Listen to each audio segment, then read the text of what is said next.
Bonjour et bienvenue dans cette émission spéciale de Grand Paris Expression. D'habitude, c'est moi qui me déplace sur les différents lieux de travail de nos invités. Aujourd'hui, c'est un peu particulier puisque c'est notre invité qui est venu jusqu'à nous. Nous sommes à Saint-Denis, au siège de la Société du Grand Paris. Et notre invité du jour n'est autre que Cécile Duflot, ministre de l'Égalité des Territoires et du Logement. Elle vient à la rencontre des équipes de la Société du Grand Paris et des lauréats, ingénieurs et architectes qui interviendront sur la ligne 15 Sud.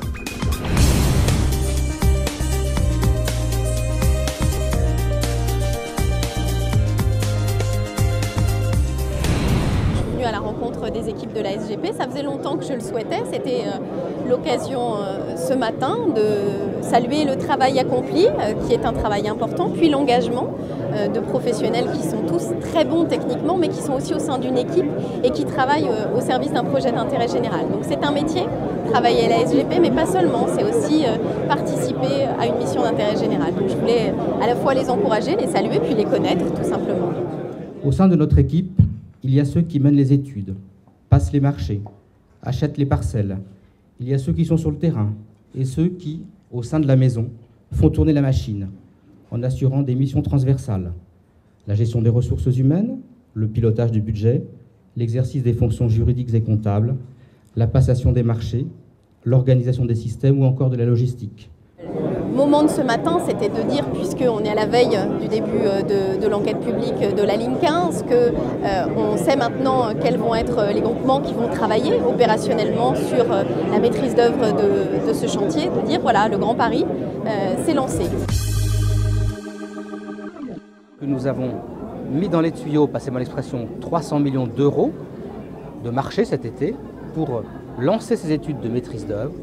C'est très important que tous nos partenaires, non seulement les maires, mais aussi les partenaires du transport, la SNCF, RFF, la RATP, le STIF, président du conseil régional, qui est président du STIF, était également présent. C'est important que tous nos partenaires soient là parce que notre vocation, c'est bien sûr de construire un nouveau métro, un nouveau réseau, mais de le faire avec l'ensemble des acteurs concernés de la métropole. Au début, c'était un pari fou,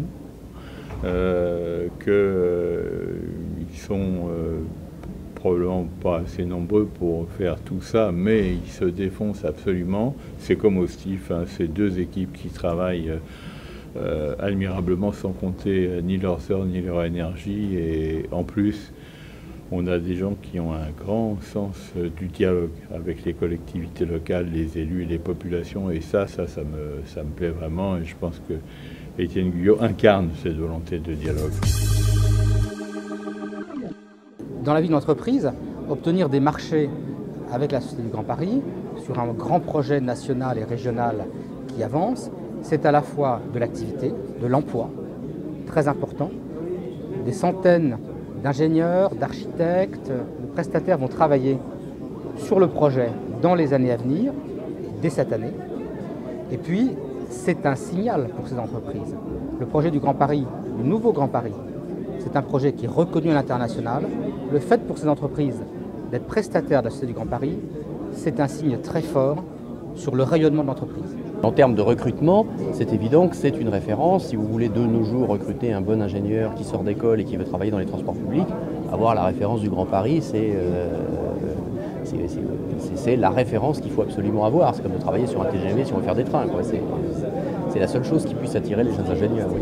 On avait depuis le 6 mars une feuille de route très claire présentée par le Premier ministre. Il fallait ensuite faire en sorte que les choses avancent et c'est le cas. Je suis très heureuse de constater que ce nouveau Grand Paris qui mêle le nouveau réseau porté par la SGP, l'amélioration du réseau existant qui est absolument nécessaire pour les habitants est un projet partagé et que c'est un sujet d'enthousiasme, d'énergie et puis de vision à long terme pour l'ensemble des élus.